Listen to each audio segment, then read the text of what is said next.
Welcome to YouTube channel doctor nobody. इस channel पे ये मेरा पहला वीडियो है और आप सब सोच रहे होंगे कि ये कौन है और कहाँ से आ गई। So let me quickly introduce my self. मैं डॉक्टर नोबडी की वाइफ हूँ। आजकल डॉक्टर नोबडी अपने ऑफिस में थोड़ा बिजी चल रहे हैं एंड ऑनेस्टली उसके रिव्यूज़ मेरे लाइकिंग के नहीं होते। आई मीन कोई भी स्पॉयलर्स नहीं होता है। सो मैं हमेशा कंप्लेन करते रहती हूँ कि तुमने ये नहीं बताया, वो नहीं बताया, एंड उसका रेस्पॉन्स होता है मुझे ऐसे पसंद है रिव्यूज़, तुम्हें जैसे पसंद है तुम बना लो। सो आई थॉट बात तो सही बोल रहा है, इसलिए मैंने सोचा ऐसे ही बीच बीच में उसके चैनल को हाईजैक कर लूँगी और अपने ओपिनियन दे दूँगी। सो रिसेंटली मैंने नो गेन नो लव के ड्रामा देखा।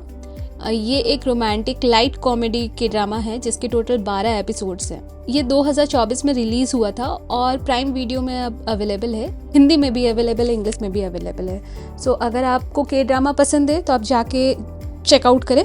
अब स्टार्ट करते हैं क्विक रिव्यू बिना किसी स्पॉइलर के। अगर इस के ड्रामा को मुझे ओवरऑल रैंकिंग देना हो तो मैं इसे दूंगी 7 आउट ऑफ 10। जनरली अगर आपको के ड्रामा देखना पसंद है तो ये आपको बिल्कुल भी पसंद आएगा। ये एक smooth feel good happy to watch romantic series है और इसमें बीच बीच में कुछ कॉमेडी के एलिमेंट्स भी डाले गए हैं। मुझसे वीकली एपिसोड्स का वेट नहीं होता है, मुझे बिंज वॉच करना पसंद है। सो मेरे लिए एक परफेक्ट वीकेंड बिंज वॉच था। अब इस सीरीज़ के बारे में कुछ जान लेते हैं। ये सीरीज़ एक स्ट्रॉन्ग इंडिपेंडेंट वुमेन के बारे में और उसके उतने ही सपोर्टिव एंड लविंग पार्टनर की कहानी है। इस सीरीज़ के लीड कैरेक्टर का नाम है शॉन हे योंग और मेल लीड कैरेक्टर का नाम है किम जी युक। फन फैक्ट, मैंने चेक किया, इनका रियल एज अभी 41 एंड 29 ईयर्स रिस्पेक्टिवली है। सीरीज़ में काफ़ी टॉपिक्स को टच किया गया है जैसे कि online trollings, open relationships, child abuse पे स्पेसिफिकली जोर दिया गया है।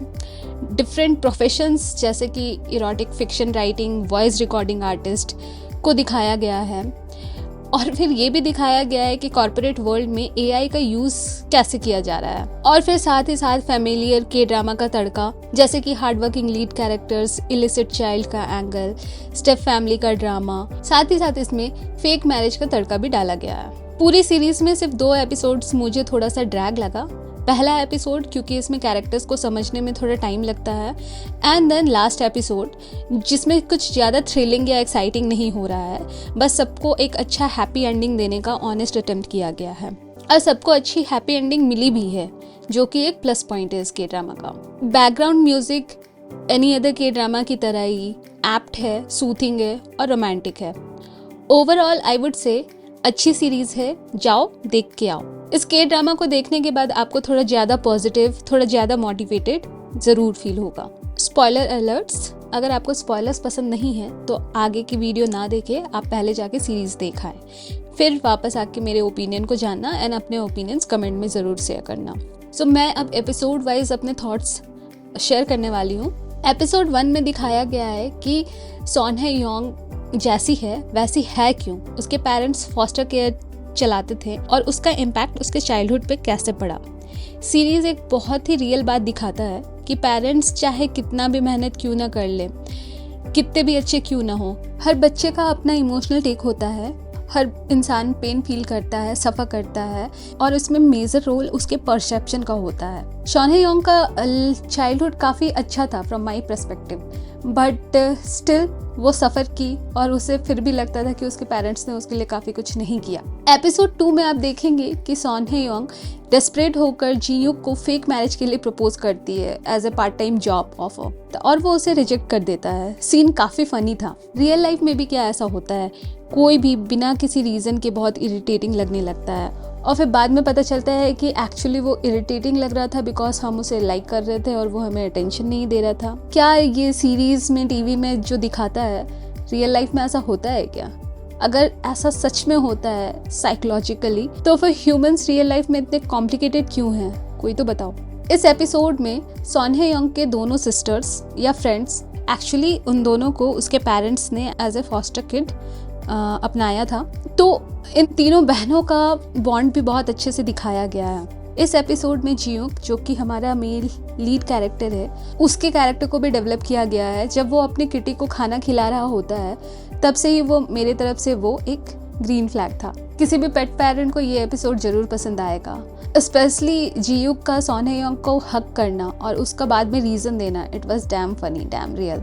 एपिसोड 3 में जीयूक का personalised fake marriage proposal was very romantic. Honestly कहूँ तो के ड्रामा ही रेस्पॉन्सिबल है हम लड़कियों को अनरियलिस्टिक एक्सपेक्टेशंस देने के लिए। इस एपिसोड में क्लियर हो जाता है कि जीयूक और बॉक क्यू ह्योन स्टेप ब्रदर्स है। ये तो एक्सपेक्टेड था ही। के ड्रामा विदाउट स्टेप फैमिली का इन्वॉल्वमेंट ऐसा रेयरली ही होता है। फेक मैरिज का सीन भी काफ़ी इमोशनल था। इसमें सोन हे योंग का फीलिंग्स काफ़ी रॉ तरीके से दिखाया गया है और ये दिखाता है कि कैसे लाइफ में कुछ रिग्रेट्स है जो हमेशा हम कैरी करते हैं। एपिसोड 4 में ऑनलाइन ट्रॉलिंग और उसके इफ़ेक्ट्स को दिखाया गया है। एपिसोड 5 में चाइल्ड अब्यूज़ के टॉपिक को हैंडल किया गया है और एपिसोड 5 का एंडिंग, वाओ, मैंने रिपीट में देखा है लास्ट सीन। एक लड़की को और क्या चाहिए, बस जीयूक जैसा courageous, supportive, emotionally available partner. पूरे सीरीज़ में ये मेरे लिए बेस्ट सीन था। एपिसोड 6 का पहला सीन जो कि हॉस्पिटल के अंदर फिल्माया गया है वो काफ़ी अच्छा था। एपिसोड 7 में पॉलीगामी और ओपन रिलेशनशिप के टॉपिक्स को डिस्कस किया गया है इन अ फॉर्म ऑफ डिबेट। ये दिखाता है कि हम ह्यूमंस कितने हिपोक्रिटिकल होते हैं। अपना किया हमेशा हमें जस्टिफाइड लगता है और दूसरे का किया बिल्कुल नहीं। हम अपने कंफर्ट जोन के हिसाब से ही ओपन माइंडेड होते हैं। एपिसोड 8 कुछ खास इंटरेस्टिंग नहीं लगा मुझे। एपिसोड 9 में मर्डर मिस्ट्री का एंगल ऐड ऑन किया गया है एंड ऑनेस्टली मुझे पहले से पता था कि मर्डरर कौन है, आपको भी शायद पता चल जाएगा, but it's no big deal. हमारे सीरीज का जॉनरा थ्रिलर नहीं है, रोमांटिक है। एपिसोड 10 में जीयूक का हॉर्स राइडिंग सीन काफ़ी अच्छा लगा मुझे। उस सीन में जीयूक का longing for a stable family दिखाया गया है कि कैसे उसे भी एक फादर फिगर चाहिए, एक बड़ा भाई चाहिए और उसके फीलिंग्स को आप फील कर पाइएगा। एपिसोड 11 ने मुझे क्वेश्चन करने पे मजबूर कर दिया कि हम अपने ही लोगों से सीक्रेट्स क्यों रखते हैं, आखिर क्यों। अब ध्यान देना, हम किसी अननोन से अपने सारे फीलिंग्स, सारी सच्चाई बता देते हैं, बट अपने क्लोज वन से हम पता नहीं क्यों सीक्रेट्स रखते हैं। इस एपिसोड का ये अच्छा एलिमेंट लगा मुझे कि बाकी सीरीज की तरह इसमें लेजिट फैमिली या फिर जो हीरो का स्टेप फैमिली है उसे प्योरली विलेन की तरह नहीं दिखाया गया है। जीयूक और उसके बड़े भाई का बॉन्ड भी काफ़ी अच्छा है, फैमिली का एक्सेप्टेंस, सब कुछ बैलेंस करके दिखाया गया है। तीनों सिस्टर्स के बीच का लव एंड सपोर्ट सिस्टम भी थ्रू आउट द सीरीज काफ़ी स्ट्रॉन्ग रहा है। एट द एंड हम ह्यूमंस को क्या चाहिए, एक घर जहां वो बिलोंग कर सके और कुछ लोग जिन्हें वो अपना कह सके। एपिसोड 12 जो कि लास्ट एपिसोड है इस सीरीज का, सब कुछ नीटली रैपअप किया गया है इस एपिसोड में। बाकी के ड्रामा की तरह इस सीरीज के भी डेट सीन्स काफ़ी क्यूट है। ऑनेस्टली कोरियंस डेट सीन्स को बहुत अच्छा बनाते हैं, मन करता है कि तुरंत टिकट बुक करें और उस जगह में घूम आए। I don't know Indian film makers कब सीखेंगे डेट सीन्स को एक टूरिज्म प्रमोशन के लिए यूज़ करना। बस इतना ही। आप अपना टेक कमेंट्स में ज़रूर शेयर करें कि आपको सीरीज़ कैसी लगी और आपके लिए बेस्ट सीन इस सीरीज़ में कौन सा था। Thank you.